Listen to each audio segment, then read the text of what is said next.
on this video, we are going to be talking about 2016 SummerSlam.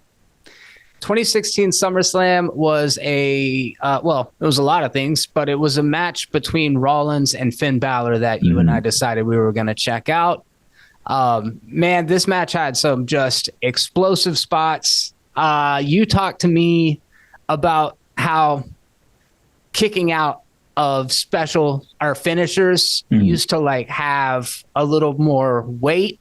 And I'm wondering if that is one of the reasons why you chose this match for me to watch. And then also, why did you choose this match for us to watch? I chose this because it's been so heavily referenced on Monday Night Raw the past 2 weeks, especially this week, because they pretty much said that Money in the Bank, we will be getting Seth Rollins versus Finn Balor for the new World Heavyweight Championship. And in that match, Finn Balor, when he was talking between the crowd singing, they just would not let him talk. He said, like, you stole a year of my career, a year of my life away. You tore my shoulder, took away my momentum, tore my pec. Because in this match, 5 minutes in, Finn Balor tears his shoulder and pec straight off the freaking bone, pretty much. Oh, shit. What move was it?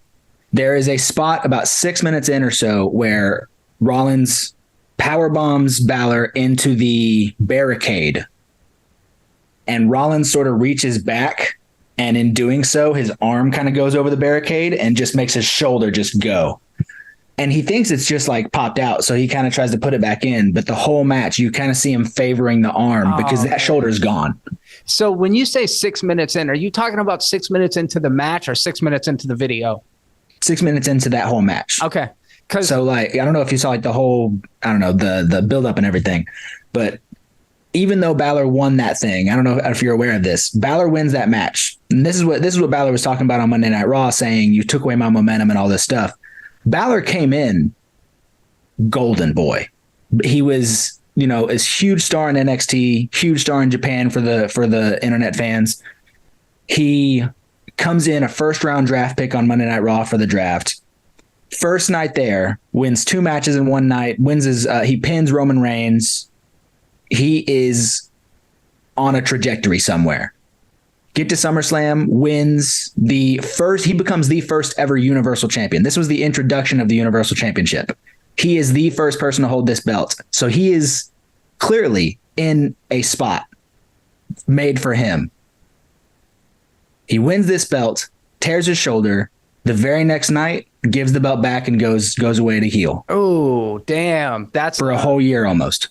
So, all right. So you and I have talked about Finn Balor, and my introduction to the Demon was that WrestleMania when we discussed, for those of you that need catching up, the sun hadn't gone down yet. It was pretty well lit inside the arena or inside the stadium where they were at in LA. And Balor's character, the Demon, which, by the way, way fucking cooler back in 2016 than this new iteration of him that kind of is like wearing tassels in his hair and he's like doing all this like kind of like flapping his wings like a bird. I thought he is the dumbest character I have ever seen in wrestling. And you kind of vindicated me by saying like, hey, I get it. It was that spot that you saw or that match that you saw that made it look a lot different than it usually does. But I got to tell you, like, all of that shit aside, this match between Rollins and Finn Balor, like, and in comparatively to other things that I've watched, like, it was just one fucking awesome spot after another. There were so many things that I really liked about it. One of the first things that I noticed is that Mick Foley was there. I was like, hey, there's Mick Foley. That's cool. But Balor just comes out of the gate hot, and it really does seem like I don't have a lot of the backstory and a lot of the context, but I felt like at first people were kind of rooting for Rollins, and then it kind of the tides changed as the match went along. I didn't notice that actual spot you're talking about, but after the fight, I Googled, is Seth Rollins a safe wrestler? And I also went down a pretty interesting rabbit hole there. So in I want to say the same year, if not maybe like 2 years in a row, he injured Finn Balor with that spot, which you could say Finn kind of injured himself by putting his arm back, and maybe he should have just taken it all on his back. He probably would have been fine. He did the same move, a buckle bomb. So he does a buckle bomb, which is a power bomb into the corner. I saw that. Yeah. He did that to Sting, which put Sting into a temporary retirement, which, I mean, Sting was already 55 years old. Can you really blame him for that? Guy, yeah. And then there may be some other stuff, but I remember he did a knee to John Cena's face in which he fully put John Cena's nose on the other side of his face. But I'll tell you what, that match was amazing because you see it. You see John Cena's nose is just turned. It's over here. And he finishes the match. He keeps kind of putting his head outside the ring because there's someone over there dapping the blood off of his face. But he finishes the match. And in doing so, like, it almost felt like this incredible moment where, like, all those fans over the years who just hated John Cena for being John Cena, like, he somehow won them over with that performance, doing it with his nose on the other side of his face. Yeah. Because after the match, it wasn't like it was a retirement match. John Cena wasn't going anywhere, but the whole crowd just starts chanting, "Thank you, Cena." All because he just put on an awesome performance with his nose way over here. Yeah. Yeah. I mean, okay, to that, are there times when they have to call matches? Oh, yeah.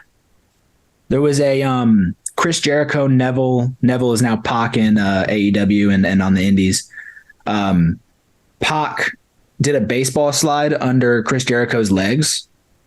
And in doing so, his boot caught and his ankle broke. Oh, fuck. Yeah. Chris Jericho recognized it. Chris Jericho was like, "Oh shit, this dude's ankle's broken." And he like is trying to tell the ref, like, "Call it. Dude's done. Call it." And the ref's not getting it. So Chris Jericho has to shove the ref. And the ref is like, "Oh, disqualified for hitting the referee." And Chris Jericho's like, "You fucking idiot." Yeah. Like, Chris Jericho is visibly very angry with the referee in that moment. And he could have so easily, I don't know how it really works out, but just like pinned him and been like, match over.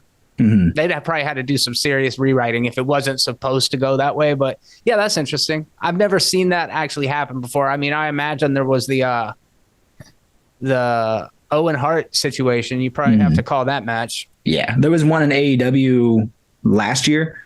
John Moxley hits Hangman Adam Page with a basic lariat, just a big hard clothesline. And, he does the spot where he gets it and he gets hit so hard he does a backflip and stuff. But something went wrong. Something connected a little too hard and it completely KO'd Hangman. Like, he was just out on the ground.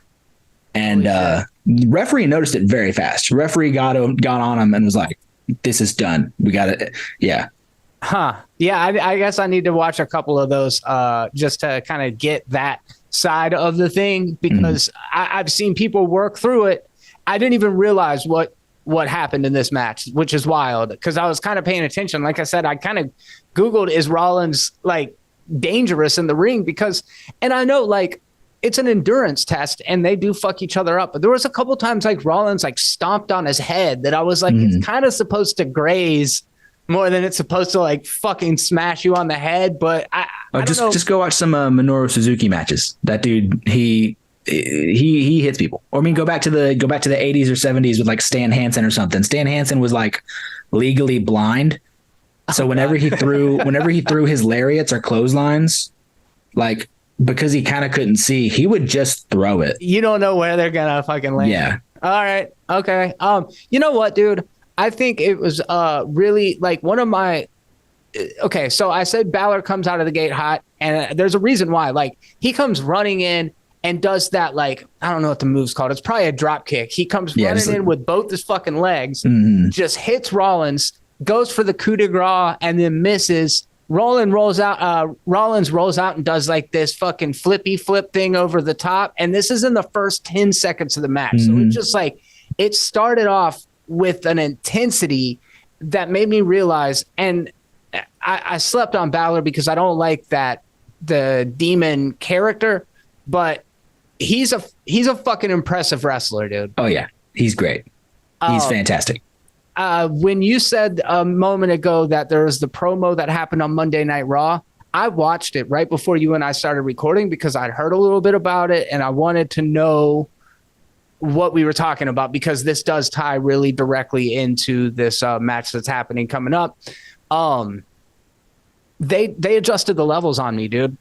It did not sound like the Rollins song chants were drowning out Balor, and I'm wondering is if because it's not live in post-production. Oh yeah. They will manipulate so much stuff before it goes on YouTube. Yeah, I know. It was almost annoying. The crowd was. I heard. And I love a passionate crowd, but eventually you just got to let a story go. Like let Balor is not bad on the mic. Balor can spit. I wanted to hear Balor spit, and the crowd was just not letting him. Is that Balor's fault? No, it's no one's fault but the crowd, I guess. But goddamn, I mean, sometimes you can throw something out that'll get a crowd to shut up. But I don't know if anybody was getting that crowd to shut up. If you're a heel, can't you just be like, shut the fuck up?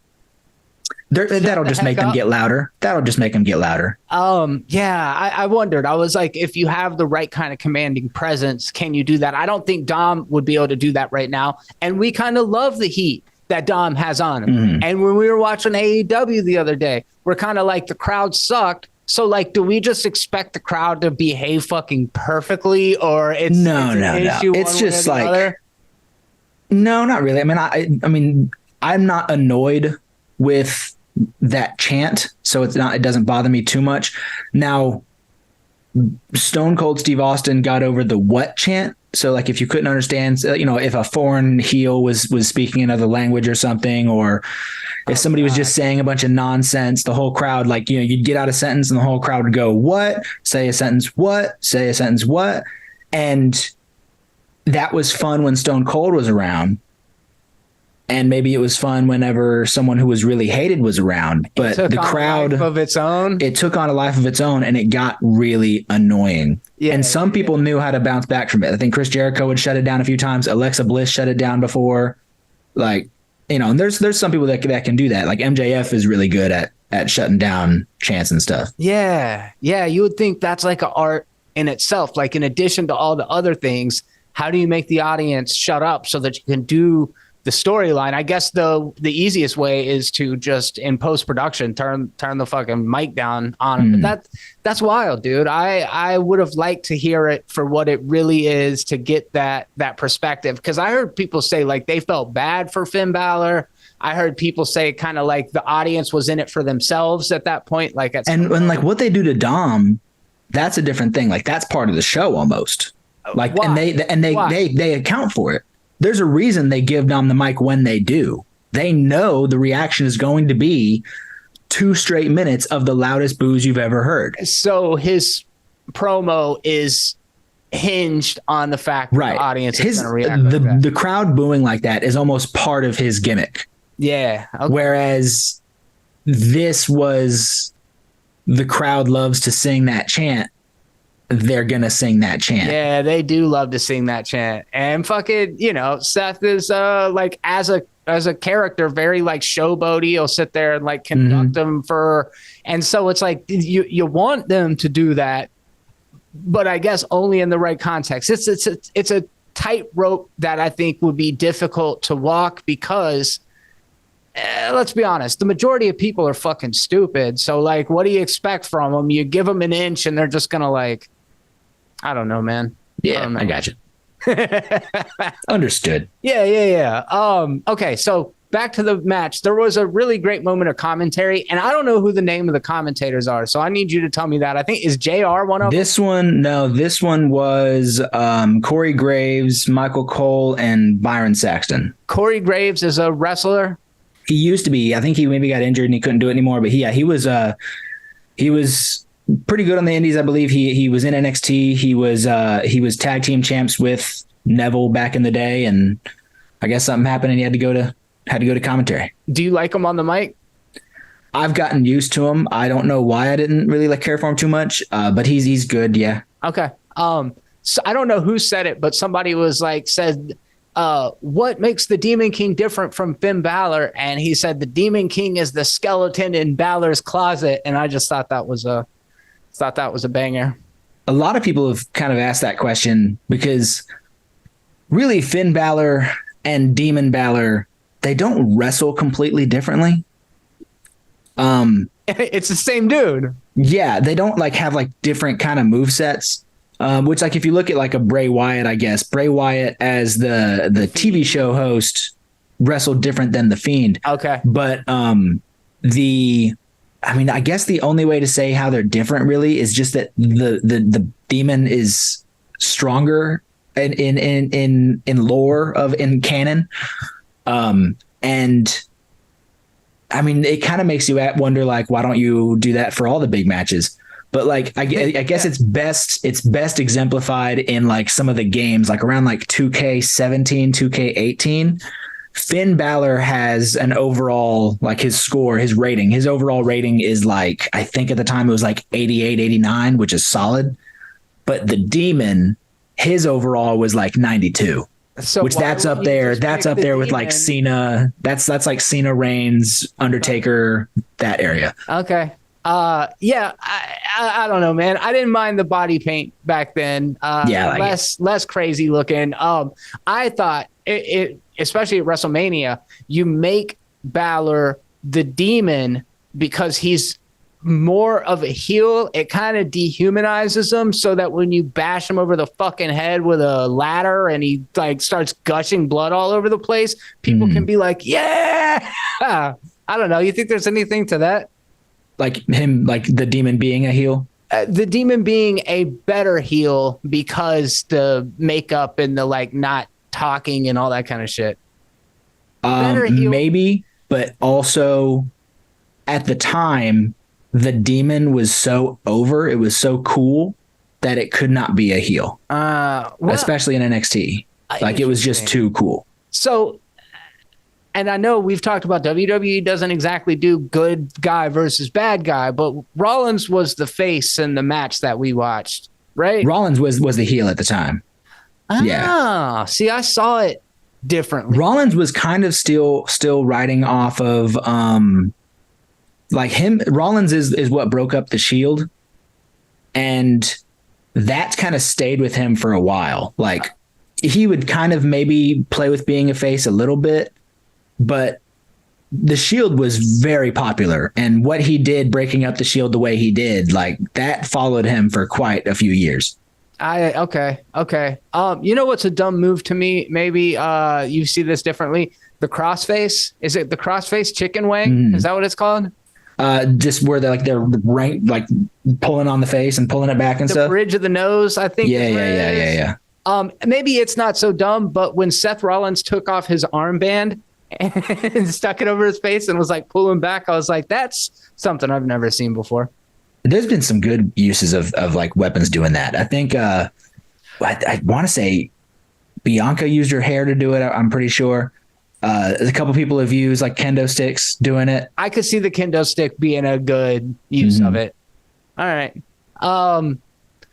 Seth flying knee over the top rope and then goes into the other corner. Like he does a flying knee off the top rope, which knocks Finn down kind of in that corner, runs all the way around to the other turnbuckle in the opposite corner and jumps off and does one of those, like, I think it's a frog splash. The frog splash. Does a frog splash where Finn went down. Dude, that was like utilizing a huge area of space.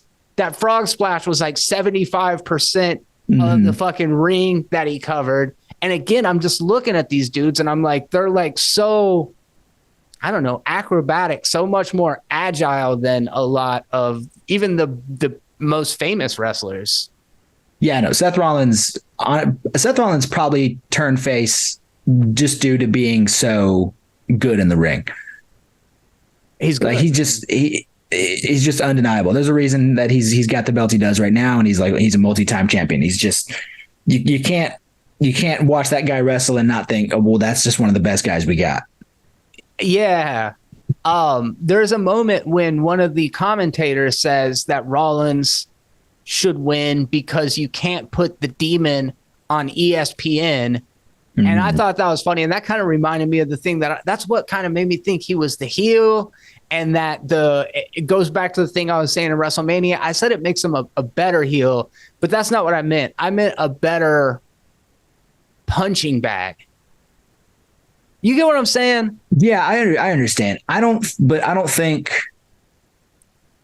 think he's imposing enough to be that. Like, he's not the Undertaker. He's not Kane. You want to jump to TNA? He's not Abyss in TNA. Okay. I feel that. I get what you mean by that. He doesn't have the stature like the big, tanky, imposing guy. Yeah. Because you want to see the big guy get beat up. Yes, I get what you mean there. That's actually a solid point. What is that move that Rollins does where he kind of like crumbles you up?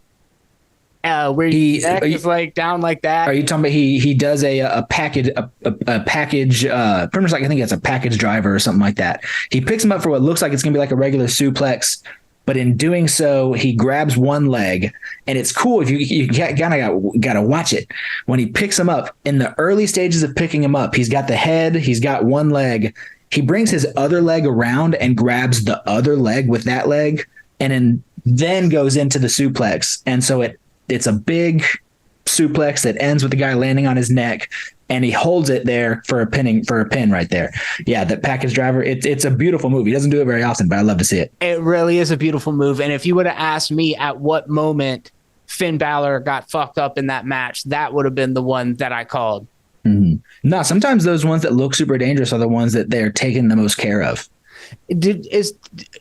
You said the buckle bomb is what injured Balor, or you said it was when they were outside? It was outside. It was technically a buckle bomb, but instead of the turnbuckle, it was the barricade blocking the fans. Okay, I need to rewatch that spot. I didn't notice it. I did think the buckle bomb inside the ring was also just another badass. I don't think I'd ever seen that. Yeah, I mean, I think he had to stop doing it for a while after he injured Sting. Yeah, makes sense. But like you said, Sting's an old man, and I'm sure most of those guys would probably take some of the accountability for what happens to him, Yeah, he had done it already to plenty of people and not messed him up. There was something I heard in the audience this time that I'd never heard before, and it sounded like one girl, like a child, just fucking high-pitched screaming the entire match. Did you pick up on that? I didn't hear that, no. Dude, once I've said it to you, if you just listen to any 2 minutes of it, it is so wild. I didn't know if it was something that happened often. I didn't hate it. You know what I mean? It was kind of a different energy, but it was just like, I think they messed with the audio on this one a little bit because this is where they revealed that Universal Championship, which if you saw it had instead of the one that Roman had with the blue strap, it was a red strap. Yeah. And I thought it was fine, and on initial viewing, it looks like the WWE Championship. It's just a big logo on a different color belt. But the crowd on the night hated it. It just looked. They were like, it looks stupid because of the red strap. What did they do? They just for the first 10 minutes of the match or so, I remember seeing it live in 2016. They just chanted about how ugly the belt was for the first 10 minutes, and I don't think I heard it upon this viewing. Not blue. No, I mean it had never been blue up until that point. It being red was its initial form. Yeah. So this was the first time anybody had ever seen it, and just I don't know. People thought it looked stupid and silly, and people were just chanting about how bad it looked. Y'all motherfuckers just hate everything and love it at the same time. I find it so fucking fascinating. You thought the last belt was ugly? Which one? The last one, the one that the one that Rollins has now. Yeah. I mean, I just hate the. Just put a logo on the front, and there's ways you could hide it more. Like maybe if the logo wasn't surrounded by black, so it's highlighted. Maybe if it was just all gold and then the logo. I don't know. I've liked some of the colored belts they've done. Like they did a cruiserweight championship a few years ago that was purple, and I thought it was beautiful. All right, I need to check that one out. I hadn't seen it. They don't have it anymore, but yeah. I still there's some things I just haven't wrapped my head around. Like I saw the Viking Raiders for the first time on the top 10 of Raw. I remember you mentioning to me kind of in passing the other day, but I'd never actually seen them wrestle. I'd never even seen pictures of them. So I thought that was an interesting thing. Those poor guys. Yeah. They're great. They've always had like a Viking presentation. but that wasn't like, they weren't called Vikings. Like back on the indies, they were this crazy powerhouse tag team. Like they were tag team champions all over the world, and they were called War Machine. Are they intersex? No, what do you mean? I thought one was a guy and one was a girl. No, there's two guys, and they've always been two guys, and then one of them is married to a woman now, and she's sort of in it now. Okay, that's what I saw. But yeah, they were on the indies where they were champions everywhere. They were called War Machine, and then when they came to NXT, again, they were amazing in NXT. They were putting on incredible stuff in NXT. They were called War Raiders. And they did like just the best, most simple chant was as they came out, they would just chant war, war, war, war. And just this passionate crowd was chanting war, war, war. But of course, you bring them up to the main roster and you can't have on live national TV some people chanting war. So they changed it. They changed it to the Viking Experience. And people were like, that's the dumbest fucking thing I've ever heard. That's the chant? No, they changed their name when they came up to the main roster. They changed their name to the Viking Experience, and people were like, "That's so fucking stupid." That is terrible. Yeah. And then they were like, "Okay, we'll meet in the middle and say Viking Raiders," and people were like, "Fine." Better. One less experience just does not roll off the tongue. No, it's bad. Experience. So yeah, dude, the intro of this match was incredible. Just like parrying. I don't know if that's the right word, but like going back and forth, doing fucking counters, like. We will all up. There is a word for that, and you will be quizzed on it later. Oh, good, very good.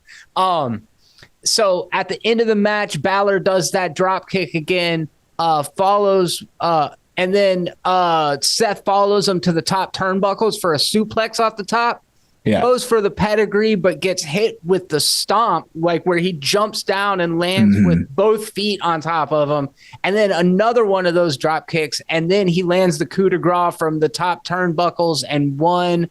And I was into it, dude. I was into it. I came into this match thinking Rollins was the face, kind of wanting Rollins to win.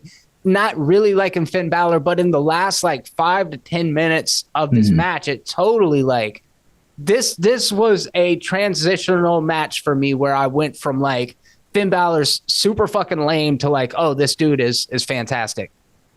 Yeah, and if you watching those closing moments when like he's celebrating, sort of, he's holding the belt in his injured arm, and he's holding it down by like his sternum, and he's holding up his arm in victory, and apparently the cameraman is telling him, hold the belt higher. And he's just like, his shoulder is so messed up. He's like, I can't. Yeah. So he's the whole time he's holding the belt down here and up like this because he's like, his shoulder's just too messed up to do anything. That's a whole other level of just badassery. Like, dude, there's this one, he does that drop kick like a bit. I don't know if he always does it a lot, but Rollins is outside the ring and he just comes fucking running full speed and just kicks Rollins. Kicks him into the barricade. I was like, what? It's perfect setup for his finisher. Yeah. Oh, man. Yeah, it was a good match, dude. It was a good match. Anything else before we wrap this one up? Just that, he was riding this incredible wave, introduced to the main roster audience as this incredible wrestler, becomes the first ever Universal Champion. I mean, that'll be in the record books forever that he is the first Universal Champion. Isn't and also the first Universal Champion? No, this match, they're like, the winner of this match will be the first holder of this belt. The new belt that Rollins has is not the Universal Champion? The one that Rollins has now is the World Heavyweight Championship. God damn, it's so complicated. Yeah, it's stupid. Okay. But like, that's an amazing spot for him. And 24 hours later, he comes out on TV, gives the belt back because he's got to go heal his shoulder. Okay. Where does that put us now, dude? That's what we got to wrap this up on. We got Seth Rollins and Finn Balor going against each other in a Money in the Bank match. Just a one-on-one regular match. Okay. Yeah. Balor at this point is heel because he's part of Judgment Day. Yeah. So now it's a flipped scenario there. how do I feel about how their match is going to go? I mean, I'm hyped. I love their first one. I hope they can recreate that. I hope that they're the main event. I don't know what else would be. I imagine it's got to be them. It seems like he's maybe going to bring the Demon back, which he hasn't done since Mania. Now, I'm curious how that's gonna be, especially in a match against Rollins and not, what was it, a Hell in a Cell match against Edge? Yeah. Huh. I don't know how I would predict this one. I think the sentimental favorite in this situation is Finn Balor, dude, but I don't see Rollins. But he's the heel right now. Fast. You know, yeah. Rollins is over as hell right now. Finn is over, but all of Judgment Day is sort of at the same level, and then Rhea's like way up here. Yeah. I think Finn's over, but way the fuck up there too. Yeah, his hatred is pretty up there. Yeah. But I think, I mean, Seth Rollins is too over right now. It doesn't matter if Finn's got the sympathy edge of being like, you injured me. I was riding an incredible wave of momentum, and you took it away from me. It doesn't matter. That crowd made it obvious that it doesn't matter. Yeah, you're right. They are for Rollins 150 million%. Y'all let us know who you are for down in the comments section. Thanks for hanging out. Stick around for more wrestling related content. We're going to do some trivia. We're going to talk about John Cena versus CM Punk, baby. All right. Until next time. Peace.